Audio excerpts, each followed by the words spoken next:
Hello, hello, hello. I am Dr. Letitia Graves Nash bringing you another love note. This one was life changing. This one is called Sit, Walk, and Stand. This was a book referred to me through a spiritual advisor that I once knew or had some encounters with. And I wanted to share it simply because it was my maturity in my Christian walk, my faith walk with God while I was going through, or am still going through to a certain degree, a situation where I literally have to only and can only trust God in it. So if you see me swiping up, I am swiping some people away. No, I shouldn't have said it that way, but I'm just swiping some messages away so I can really focus on what I'm saying. And I promise you, I will go back to your comments and inbox you or respond to you after the video. But I see you all. Hello, hello, hello. Very short, very quick. The love note is simply called Sit, Stand, and Walk, or Sit, Walk, and Stand. That's the name of the book, Sit, Walk, and Stand. And that's a Christian background to your maturity. And that's what I had to do. I was hit by something, and I always talk about it because it really changed my whole entire life. And I literally had to sit with God, and I sat with God for a long time.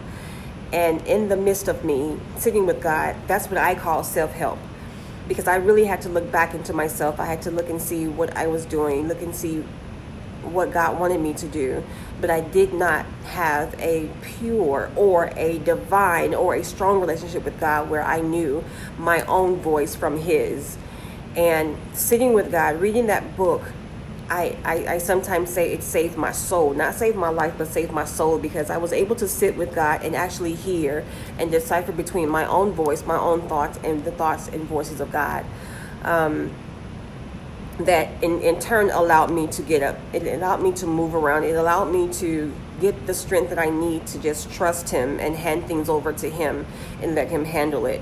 In that process, I would see different small victories and small things happen that He was blocking as weapons were being formed. And even though it still had an impact on me emotionally and mentally, I felt spiritually I was getting stronger. And a lot of people would ask me, how did you get through all of that?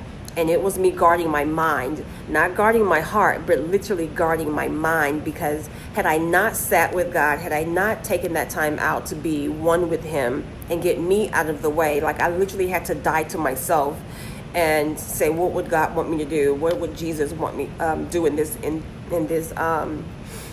ordeal, in this habit? So that is what allowed me to get back up, even though I had the voices on the outside saying, girl, get up, and people watching me and commending me and even pushing me to get back up. It wasn't until I went through what I went through that I knew that I could get up, because I had enough faith, I had enough strength, I had enough tenacity, and I had enough audacity to trust God in this process. And as my new pastor would say, I was able to hand Him what I was going through. And even though I pulled it back sometimes, God was still there, correcting some things. He was still blocking some things, and I think He did that for my sake, because I was still doing it from my understanding in His will. And of course, the stand. I once I was able to stand in the process and get back up, I was able to walk. And in that perspective, I'm able to walk and talk. I'm able to walk away. I'm able to help somebody else, and I'm able to do what it is you guys actually see me doing now. So I recommend this book. It is called Sit, Walk, and Stand. Even though I did it a little bit backwards, I did my sitting and I stood and then I walked. And right now, that is what you're seeing. You're not seeing someone who is super arrogant. You're seeing someone who is just a little bit stronger in her faith and in her tenacity with God, to know that He can handle what I hand Him, okay? And He can handle what you hand Him. So try that, and try to read that book and get through your situation, no matter what it is. I am Dr. Letitia Graves Nash, and this is your short love note. Love you guys. Bye.